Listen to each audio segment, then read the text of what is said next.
a sure thing. Change, change. Expect a miracle change.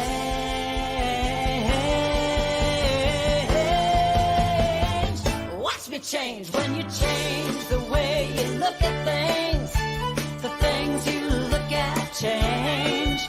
When you change the way you look at things, the things you look at change. When you change the way you look at things, the things you look at change. When you change the way you look at things, the things you look at change. Now do change.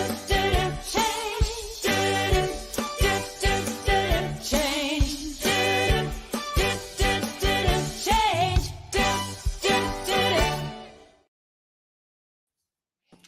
Good afternoon and welcome to Spirit Cafe. I'm your co-host, Barbara Schreiner-Trudell, and of course, Cheryl Rogers, my other host.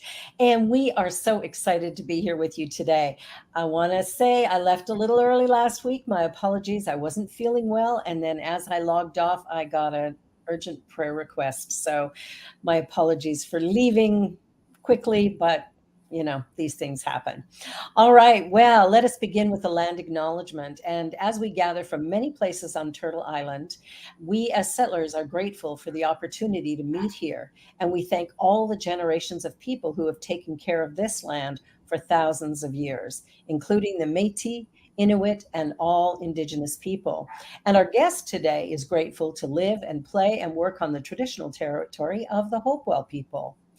And although I'm not a person of African descent, I'm committed to continually acting in support of and in solidarity with Black communities seeking freedom and reparative justice in light of the history and ongoing legacy of slavery that continues to impact Black communities in Canada and the US.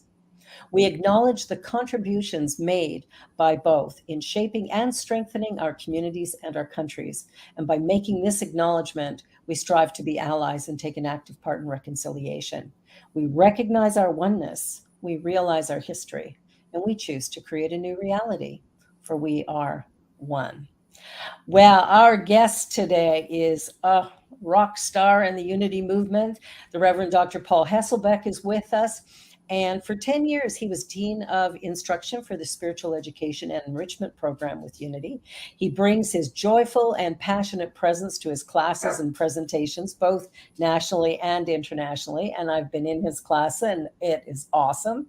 He is the author of 8 books, including Heart-Centered Metaphysics, a deeper look at Unity teaching, and the main text for the teaching of metaphysics in the Unity Worldwide Spiritual Institute. Paul challenges students with a lively and engaging style and an infectious enthusiasm. Paul makes an open, difficult subject impossibly fun. Yes, he does. And so welcome, Paul. We're so grateful that you're here.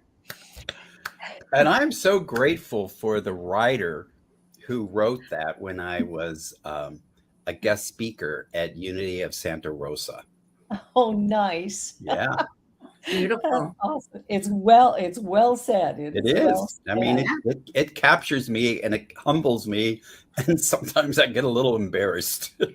Well, I've been your student. And so I got to say, it's all fact. And I got 2 of your books sitting right here, one on the 12 powers and the other Heart-Centered Metaphysics. And they're both phenomenal. And so I wanted to open up the conversation today with a quote that I read recently by a British writer by the name of G.K. Chesterton. And he said, "Christianity has not failed. It just hasn't been tried yet." Oh my God. So as a minister, how do you feel about that? I call that pinning the tail on the donkey. And I just want to remind people as a Unity minister, right? Because, Paul is the master of metaphysics, which is one of the things I love about him. So, Paul, when you hear that, what comes to mind? When I hear I'm a master of metaphysics? No, when you hear the quote that Barbara just said. Okay. Well, so I have to agree with it to a certain extent. And I would have to ask a question. I'd Mhm. have to ask him, what does he mean by Christianity? And is it the Yeah. Christianity of the Apostle Paul? Is it simply the teachings of Jesus, or whatever it is? I know people have tried various smatterings of the teachings, but I don't know if I know of anybody who has actually put all of it into practice. Yeah, I don't know too many people who have, that's for sure, but I have met a couple who actually live their spiritual path in a really deep and remarkable way, and I'm in awe of that, but I think, he's speaking more about more traditional type churches, and how sometimes church can get in the way of our spiritual path or our recognition of oneness. That's how it kind of landed for me.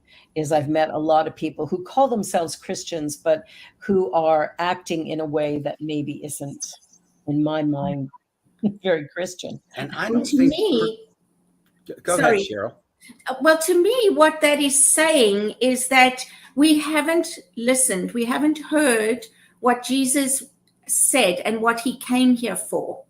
And instead of living by his teachings and the things that he really showed us, we have made Christianity into something else. Yeah. And I Yeah. don't know of a Christian that believes in oneness like we do. Mhm. No.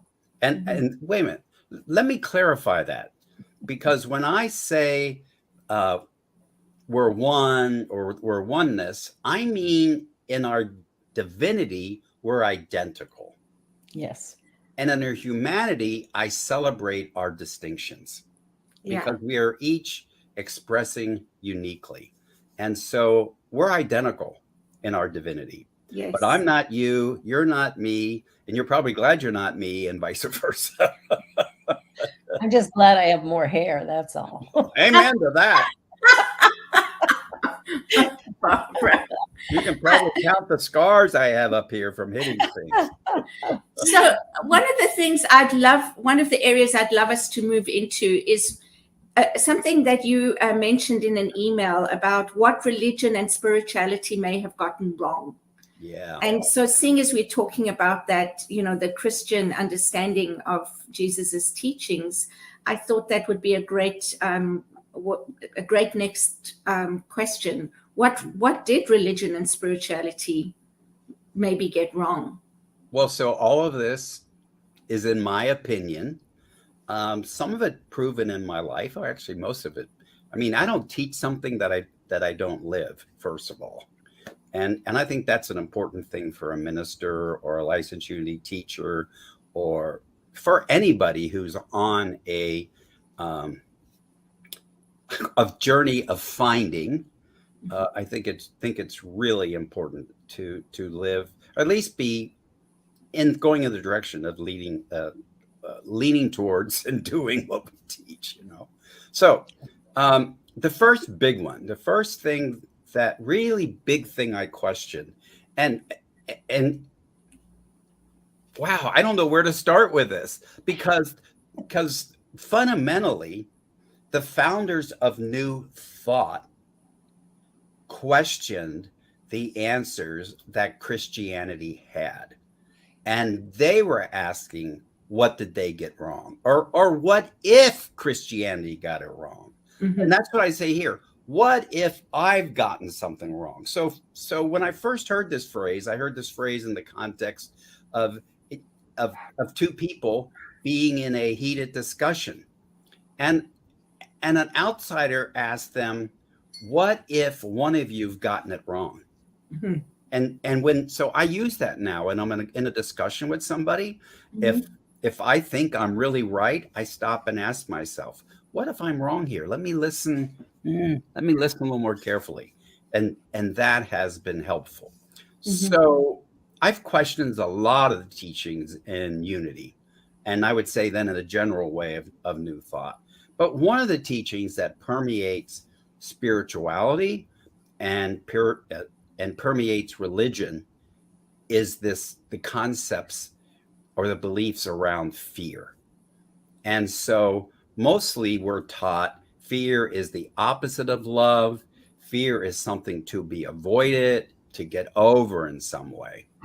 Well, a few months back, well, maybe a year now, when I was speaking at Unity of Dallas, I was working on this idea of love and fear. And suddenly I realized that fear is not the opposite of love.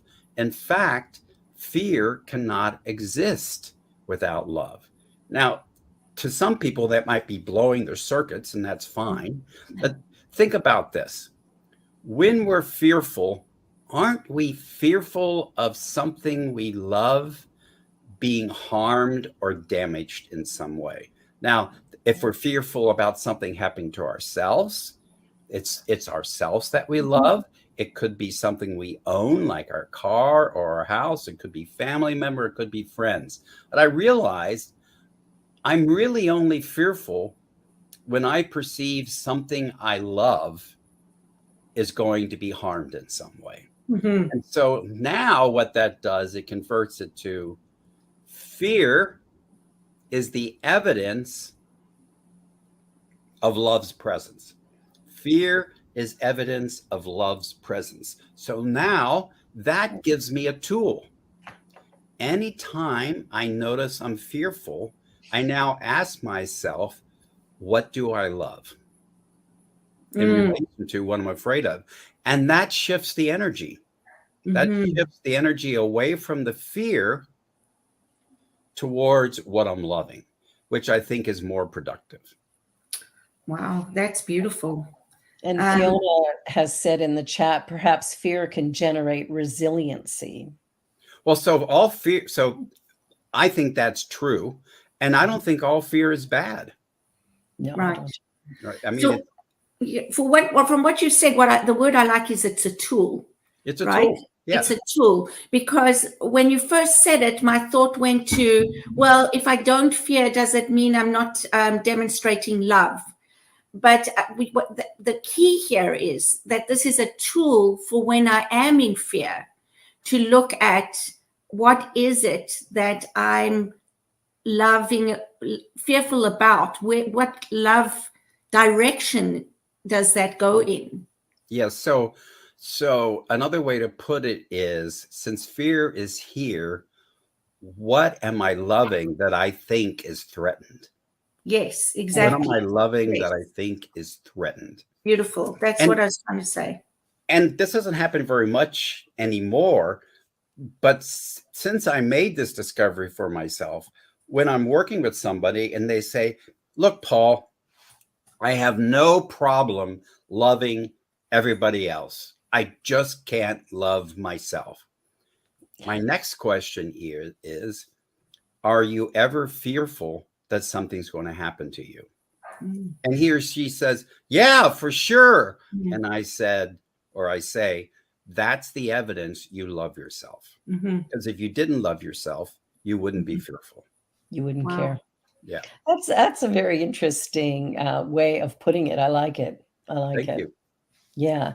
And I like what you said about the religion and spirituality, you know, that because I think sometimes when we look at religion and what maybe we've gotten wrong or whatever, I think, you know, that comment that you said, that when you're in discussion with somebody and maybe there's some disagreement, how you're willing to question, could I be right? Like, am I wrong or am I right? Yeah. And I love that, because that opens up curiosity, which allows us to actually discover the other person in a much deeper and more meaningful way by being willing to listen with a really open heart. Yes. And I think the truth always lies somewhere in the middle. I don't think we're ever absolutely right. Yeah. And I often say, like, when I'm talking to a friend or something, and you know, and I say things and they think it's so wonderful, I end with, and I could be wrong. Right? Because who knows, right? And for me, at the end of the day, there is no right and wrong. It's really just what we believe. And what is the belief, right? It's a thought, words that we just keep repeating over and over and over again. And so to me, it doesn't matter whether we're right or wrong. What matters is who we be and how we live our lives. So that is the bottom line. And for me, generally a belief is not something that's provable. Right. Okay, so the contrast to the belief is something I know. Okay, so for example, I know, which is at this one here, this rectangle is blue. And so for me, there's no discussion around that. That's blue. However, if the person can't see blue, well, then they might be right. I've probably would have been better to choose red, because I'm saying this is red, but a person who's colorblind would see in grays. So this black and white, blue and red, and what's right and what's wrong, it can still be a little fishy. But there are things that are more like facts rather than beliefs. And when we're talking about spirituality and religion, we are playing in the playpen of beliefs. Yes. To an extent, because I really think that now spirituality and science are closer than they've ever been. When you look at quantum physics, when you look at things like that, I think that spirituality is really in some areas starting to be proven, in fact. Yes, and sometimes disproven. Yes. Yeah. And so this tug of war between religion, spirituality, and science really can be traced back to Galileo, because he challenged that the sun didn't go around the earth, that in fact the earth went around the sun, and he got into the doo-doo with the Inquisition, and he was actually confined to his home for 10 years. And there is some belief that because he was confined to his home for 10 years, that he is considered the father of science and all kinds of things. But that is really the point at which religion and spirituality got at odds with each other. Yeah. And I say spirituality to be inclusive of religion. Okay. And so I think one of the things that the founders of New Thought did was they challenged religion.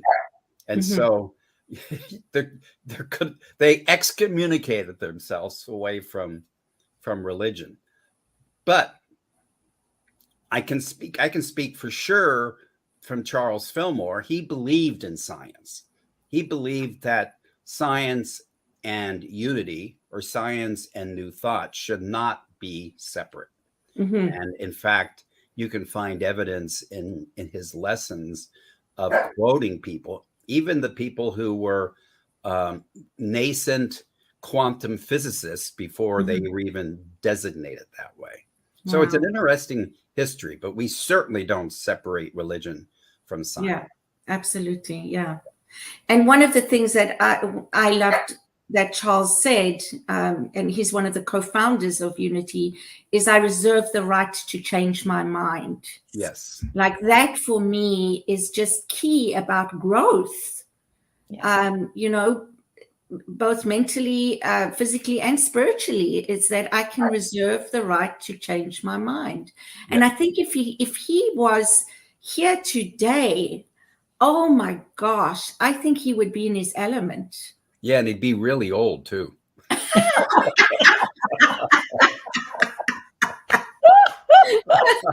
Oh, yeah, no kidding. Yeah. But to have these conversations, and then to even have conversations with Greg Braden or Bruce Lipton or Nassim. There's this scientist now that Greg's working with that's just amazing. I don't remember his last name right now. And I think about the things that are coming out in those areas of science, which to me just align perfectly with what we talk about in creation, and how we co-create with our thoughts, words, and actions. So I agree with that mostly. And we still have to look at what they're saying with a critical eye or an analytical eye. Because Right. so I'm basically a scientist because that's where my training was before I became a unity minister. And I see what some of these people write about, citing scientific discoveries, and that information they provide is true, but sometimes they extrapolate too far of what that means for new thought or religion, and we got to be really careful about that. Okay. Yeah. Yeah. And I love that both, whether it's Center for Spiritual Living or Unity, that there is right from the foundation, there was that idea of being open at the top. Yes. That this teaching will evolve, that it must evolve. Because evolution is, I mean, everything is growth, right? In spiritual, there's that law of growth. Everything is moving forward, or it is moving the other way. So we want to always be open. And I think that's been a challenge for some people sometimes to be okay with saying things slightly differently than what they were in the beginning. Using a little more modern language. Like, I love the way you wrote the 12 powers to put it like, putting Fillmore's words and then putting your interpretation of those. That for me really helped me to understand it. I didn't. And it was really valuable. Well, I appreciate that. And thank you. And that was my purpose.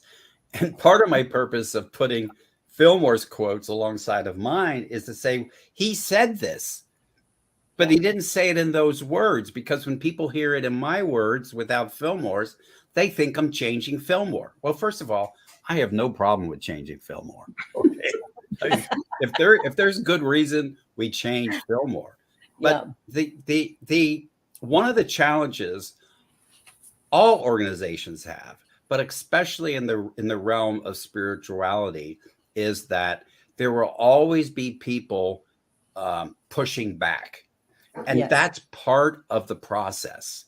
And to live with that and find a way to accommodate that so that we can expand and grow, because what they do is prevent a person like me from going too far. Yeah. And so there's like a check and balance going on here. And I think so when I was dean, I didn't choose the other instructors to believe like I did. I chose instructors that I knew believed differently in some ways. And that was so when the students went through the program, if they came on campus, they got a variety of point of views. And so then they get to choose. But sometimes we had students say, well, isn't there one belief? And I go, well, not so much. You get to choose. We're going to say things similarly and distinctly. And we know you have the intelligence to discern what works for you. I think that's one of the most important things about New Thought is we don't lay down laws, rules, and regulations to say, here's how you have to be acceptable to us. What we're saying is you're unique in your own expression of life and living, and finding that and giving that into the world is of the most value. So question. Question. Yes. And so one of my things is we have to be in a state of questioning our unquestioned answers. I'll say that again, questioning our unquestioned answers, because it's our unquestioned answers that can hold us back. Wow. Yeah. I love that. Yes, me too. I'll tell you, you have a turn of phrase that always causes me to think. I think that's why I loved your class so much. It was like, let me just. Well, so all of my classes aren't actually designed to do this, but they do this. It's to invite critical thinking. Yeah. And that's important to the growth of the movement, as far as I'm concerned. That's essential as a minister. Yes. If you can't sit in the question, if you can't explore things from a new perspective, then I think that limits our ability as ministers to actually be with the people that we are meant to serve.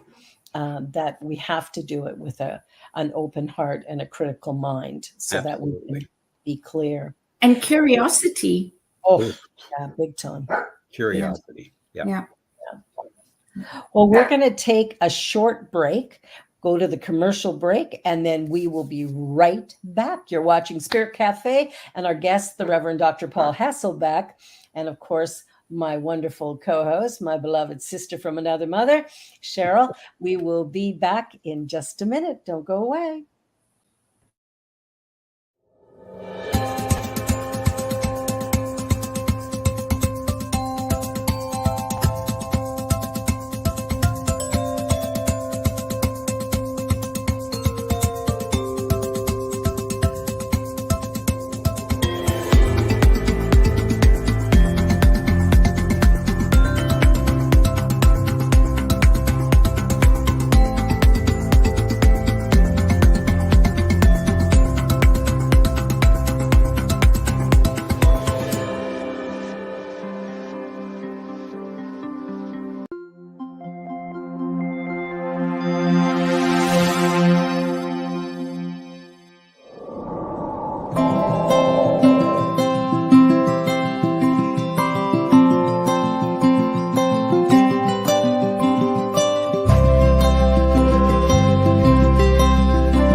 New Thought Media Network is on the rise.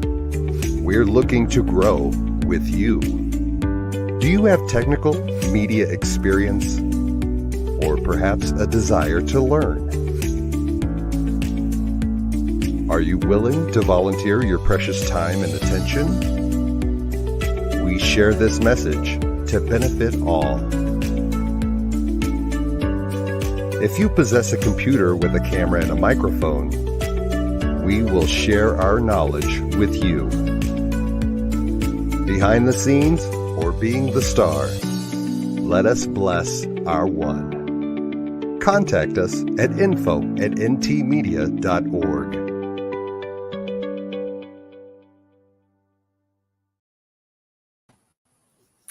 Well, welcome back. You are watching Spirit Cafe with the wonderful Reverend Dr. Paul Hasselbeck.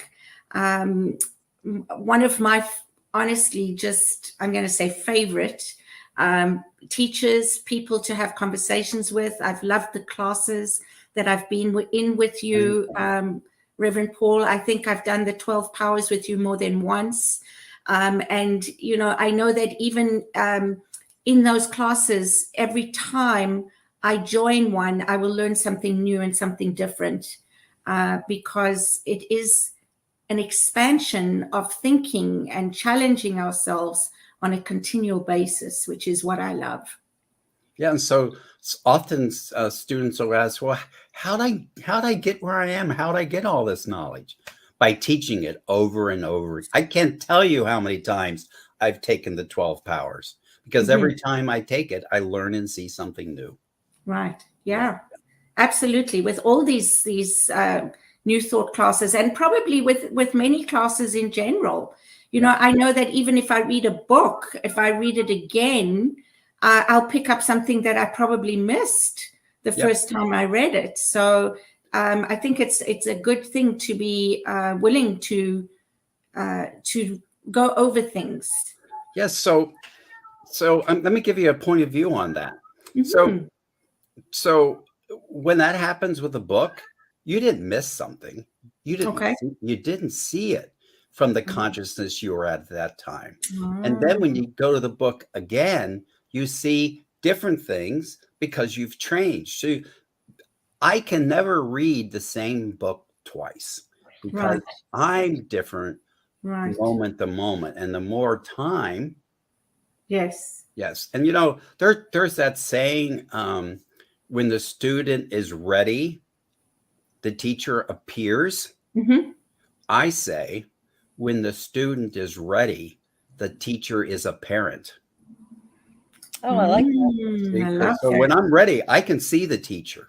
Yes. But yes, if I'm not ready, I don't want any of that, yes, right? yes, And it's right for me. yes. And I so love that. thank Yeah. you. Thank you. What it, you know, what it's making me think about as well is this, when we say we attract things. What you're, this is something that I think we've discussed before as well, is that it's not so much that we are attracting or creating, it's already there. But what we are doing is raising our vibration. When we raise our consciousness, we get to see it, Yes. which is more, rather than saying we are bringing it to us. Yes. And We'll see it then when we believe it. then whatever it is we're seeing, we bring ourselves to that. That's right. So, Yeah. so what I say is I can think and have the idea and love to have dark chocolate right now and really feel it and have the vibration of dark chocolate, but it's never going to be here until I go to the store and buy it. Mhm. And so I don't attract chocolate to me. I'm attracted to chocolate. And we do the same thing with people. Yeah. Yeah. Except that somebody might just knock on your door and bring you some dark chocolate. Well, so if that happens randomly, I will accept the dark chocolate. But here's the thing. That happens so infrequently, it can't be a law. Right. Exactly. Right. Yeah, It's the an laws accident, are exact and basically. consistent. So what we're talking about is things we can predictively use on a day-to-day basis. That's what I'm looking for. Mm-hmm. Yeah, these random things happen. Hallelujah. I don't even know how they happen. Mm-hmm. Yeah. But then to go through my life expecting someone to knock on my door and give me a new car and give me a husband or a wife. Yeah. No. I'm going to be waiting a long time. Right. I'll be right back. Okay. Yeah. And so that for me also makes me think about how when we talk about creating or co-creating, we talk about putting a feeling and an emotion with it as well. And so for my interpretation is that when we have feeling behind it, that is what is helping raise our vibration, because that feeling is a higher vibration of love or having something happy, joy, whatever, than not having it. So we feel that we have it, and so we are then raising our vibration towards it. Yes. So what's important for me to remember in that context is consciousness has 3 components. At least that's what science is telling us right now. There's awareness. There's the middle one, which out of my mind right now, and motivation. Right. And when we have awareness about something, we begin to activate ourselves around that. And the more we activate ourselves around that, the more energy, the more emotion, the more feeling we have around that, the more likely it is we're going to have the motivation to do something, to get it, to build it, to create it, to call somebody, whatever it is. Yeah. Yeah. And so it's important to think of these 3 levels. We don't need the names, but we need to know what they do. Yeah. Yeah. Yeah. But there's lots of things we're aware of going through the day that there's no activation at all. Oh, the word is arousal. Yay. Oh, So what I say, I still have a memory. It just takes longer sometimes. No, and the word contemplation came to mind to me as well, right? Because I think contemplation is also like a next level of awareness. Well, so contemplation for me, so if we think of our consciousness and we think of awareness, science says we basically have 2 spotlights that we can put our attention on, put our awareness on. When I go into contemplation, I'm putting both of those spotlights on one thing. And that heightens my awareness around that thing. Okay. So yes, then I might be more aroused at that point, have more energy around that. And then get enough energy. Like I just talked about dark chocolate. I'm starting to get like, I think I want to go find some dark chocolate. And eventually we're motivated to do something. But so what I really like about the teachings in Centers for Spiritual Living is, and this goes way back when it was religious science, pray and move your feet. The move your feet is the activity, the action. Absolutely. So I need to act in order to fulfill whatever it is that my awareness is focused on. Mm-hmm. That's such an important part of everything that we do, is that we get an idea, but if we don't follow it up with an action, if we don't do something with it, it's just wishful thinking, and it's not going to go anywhere. We have to, I remember hearing a lecture by the Reverend Dr. Michael Beckwith when I was graduating at CSL. And, he said the reason Jesus could walk on water is because he got out of the boat. And I think for me, it's like that action, right? Like we could do a whole lot more if we got our feet moving and got our butts up out of our chairs and actually, treat and move your feet, right? Pray and move your feet. Yeah. Really important part of things. Yeah, that's the saying. Treat and move your feet. Yes. Treat and move your feet. Yes. Yeah. Our word for prayer is treatment. Yeah. And it's probably more accurate than the word pray in unity. Mm-hmm. I think so, because we're treating our mind to know something bigger, brighter. We're working in mind to consciously create some new pattern within our thoughts, which then is going to impact the way we live, act, and be in the world, right? Absolutely. Mm-hmm. Yeah. Every now and again, I get unity people calling me up going, I don't want prayer, I want treatment. It's like, okay. Well, and that's because a lot of unity people don't really understand unity prayer when it's done according to the teachings. In which case, it is more like treatment. It really is. It really is. But boy, don't try to change within unity the name of that thing from prayer to treatment. You'll be in so much trouble. I'd be like Jesus. I'd be crucified. Oh my goodness. Oh wow. All of us get crucified on occasion. Oh yeah. Well, as we expand the boundaries. So something else we were talking about before the show was how we create our own issues, and instead of going back to the beginning to see what started it, we treat the symptom. And then that causes something else, and we'll treat that symptom. And so we just keep building on treating symptoms rather than going back to cause. Yeah. Now, and one of the things that you said, which I would love to discuss more, is today's solutions cause tomorrow's problems. Yes. Well, first of all, haven't we noticed that?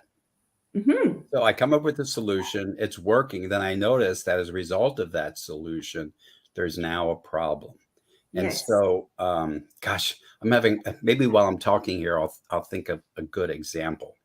And that happens mostly because we don't go back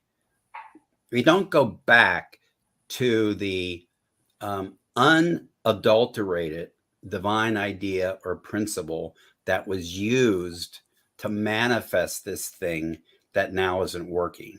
And so it's not working. Instead of going back to cause, which would be the divine idea or principle in my language, or power in the case of 12 powers, if I don't go back there, I'm starting from a place that there is already differentiation, and it already contains some of the error that gives rise to the first solution that didn't work. Right. So this is why when I'm teaching prayer, or we can say in religious science or Centers for Spiritual Living, when I teach treatment, it's all, so we say, go back to source, right? Mm-hmm. Problem with that, it's too vague. If you tell some people go back to source, they just think it's going back to God and they don't know what to do with it. And then that brings me, I have to bring it up. That's vague. And what happens in vagueness stays in vagueness. And so what is God? Well, it's principle, it's law. So it's going back to the germ, the seed principle in its purest state, and then using that to manifest something, and now doing it differently than I did to get the result that I didn't like. That's essentially it. Yeah, I think when we focus on source rather than on the problem, we begin to see better results. I like Emma Curtis Hopkins, how she talks about good rather than using the word God so much, going the word good. We're seeking good, and that has less negative energy around it than the word God does sometimes. Yeah. So, you know, she really, and I mean, she was talking about that a long time ago. Long time ago. But she couldn't predict what happens when that word is used in our time. And mostly what that does is people response to it is bad. That the good has an opposite. And so that gets in the way of their understanding. And I no longer really like to use the word source for this thing, whatever it is. I like to think of it as a resource, because that's great. it's something we use, and that's not new to me. So in all of Charles Fillmore's writings, he never directly says God is source, but he implies that. But there is a sentence where he says God is resource. I like that. So the metaphor I use is, when we're manifesting or creating, it's like if I go into my kitchen now, I can find in the closet and the refrigerator, or in my pantry and my refrigerator, all the ingredients to make a cake. But we could wait to the end of time, and those ingredients would not put themselves together to make a cake. It Especially takes in my house. consciousness to do that. And if you're a bad baker, you'll get a bad cake. If you're a good baker, you'll get a good baker. You get the picture? Yeah, absolutely. So it's whatever consciousness we're bringing to those principles, those divine ideas, and learning how to learning what they are, and then doing it consciously. And then today's solution will tend not to create tomorrow's problems. And I like how you also refer to the 12 powers as principles. Yes. So they are those 12 are principles, and they are divine ideas. And Chuck, or Charles, gave them another name when he called them powers, because those were the 12 that he specifically associated with the manifestation of humankind. But they're just as much principles and divine ideas as the principle of generosity, or the principle of benevolence, or the principle, one that people eyes go up, the principle of force, which sounds horrible, but it's our ability to push things along, which we need, don't we? Yeah, absolutely. With power, I think power has been used in a really negative way a lot, but the power that's within us is so infinite and strong. Like, we have the ability to use it consciously, and it's not about exerting power over somebody else, right? Well, so misuse. That's true. And the thing is, just like with the cake ingredients don't have the ability to tell me how to make a cake. So the power of power, the power of dominion, doesn't have the ability to tell me how to use it. Okay. Now, I like to call it dominion. And that's our personal authority over ourselves. And we can misuse it in certain situations to have authority over others. Now, the situations that's proper are with children and maybe with elderly adults. And it's also the power that gives us agency, our ability to do, in a way. Yeah. And you talk about that as well. I think you have a diagram where you show sort of the overuse of a principle, in the sort of the good area, and then using it in the not so good area. But that takes me back to this thing that we say that is everything is all good, and I think just like power, people may misunderstand that. And you mentioned that, you said the problem with that is people think there's a contrast of the opposite. Yes. And that's not what it's meant when, did you say Emma Curtis Hopkins says that everything is, God is good. It means all encompassing of everything that is, both the shadow side and the light side. Yeah. And in the Revealing Word, which is Unity's little dictionary, there's an entry under all good, because we talk about God being good all the time, the all good. What was meant by that is the principle of benevolence, the principle of benevolence. And you can use benevolence in a multitude of ways. I mean, so in the extreme, everyone get a grip now. What Putin is doing right now, Putin thinks it's good. Yes, he does. Right? So he's using benevolence to do that. But benevolence, the principle, has no power or capacity to make anyone use it anyway. So every one of these principles or divine ideas are simply, we could call them attributes, is one thing. We could call them concepts. Yeah. And the concepts can be used any way according to the consciousness. It's like if you had a piano. If a baby sits down to play the piano, you get one sound. If I sat, you get another one. If a concert pianist got it, you get another one. The piano's the same for all three. It's the consciousness we're bringing to these that are so, so important. Right. Yeah. Our individual perception of things determines our viewpoint. Yes. And we will really fight for it. Yes. Well, so Myrtle famously said, call it all good. Yeah. And people think that means if you have cancer or if you have AIDS or if you broke your leg, you're to call it good. Well, it doesn't. She wouldn't be saying the broken leg or the cancer or whatever disease you have is good. What she was saying is when we approach it now with a consciousness of benevolence, a consciousness of generosity, we will use whatever it is to manifest something good, to manifest a blessing. And it's important, I think, to have that distinction. So I think people leave New Thought because they hear these things that are really memes that don't have the depth for someone to understand what they are. Yeah, I think so. Yeah. I know for myself, like in reading Myrtle Fillmore's letters, it was life-changing for me. She's so clear in her understanding of this divine presence. And last year when I went to the Unity Convention, I had a healing.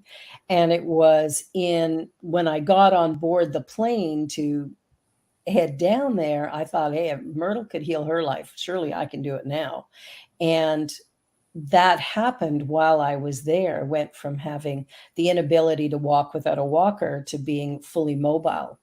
And it happened like that. But there wasn't an opposing idea, right? It's like in the moment, because I'd been doing treatment and stuff about it for years. But in the moment that I went, wait a minute, and I accepted in my own self that, wait a minute, this can happen. And there wasn't that opposite, there wasn't that disbelief that popped in. There was just this awareness that, this can happen. And Cheryl was with me. I walked into the convention hall in the morning and walked out at noon perfectly fine. And it's, it's the mind builds the body. Yes. So may I suggest something a little different there? Sure. And that would be all that treatment you were doing prior to your healing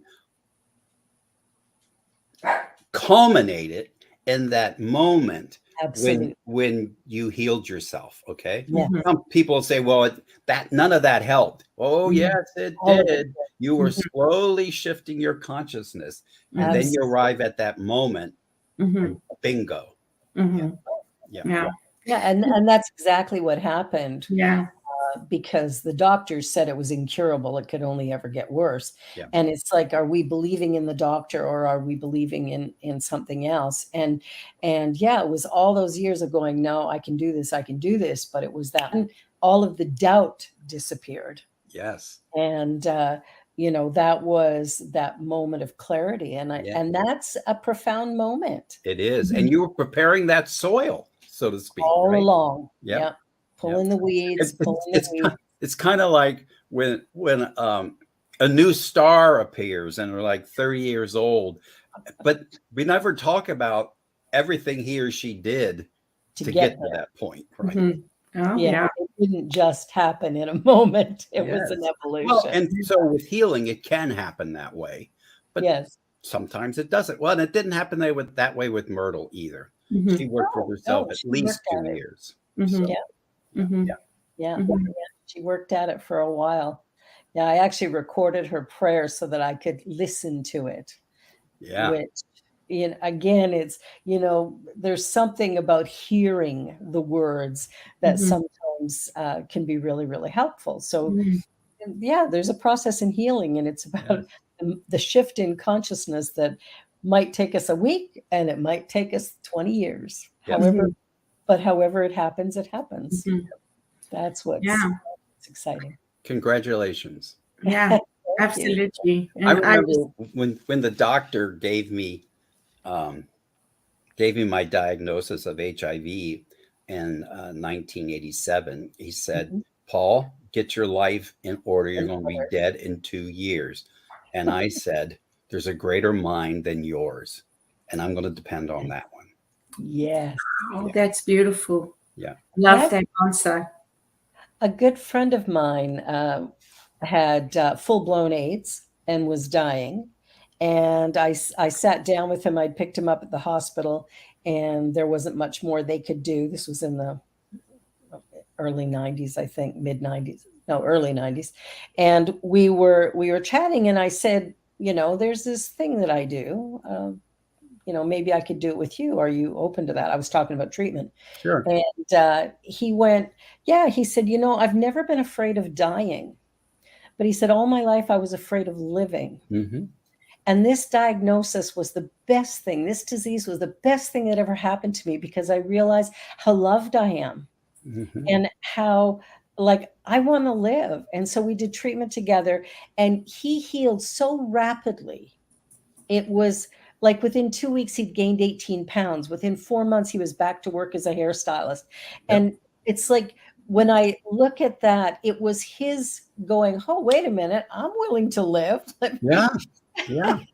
And he just created a whole new life for himself that was so remarkable. But it was that one decision, like, hey, life is good. Let me do more of that. Right. Yes. He just, it was remarkable just to watch that transformation and to hear him go, you know what, this can be different. Yeah. And it's an honor to be in the presence of somebody when they do that. Oh my gosh, is it ever? And humbling too, I would say. Yeah. Very humbling. Yes. And I know that, I pray with lots of people or do treatment with lots of people. I know it's got nothing to do with me. Yeah. It's all about their receptivity to whether or not, and I will only ever pray about their request. Yeah. I never presume that I know what somebody wants. I would never do that. But it's exciting to see that kind of transformation happen. Yes, indeed. Yes, indeed.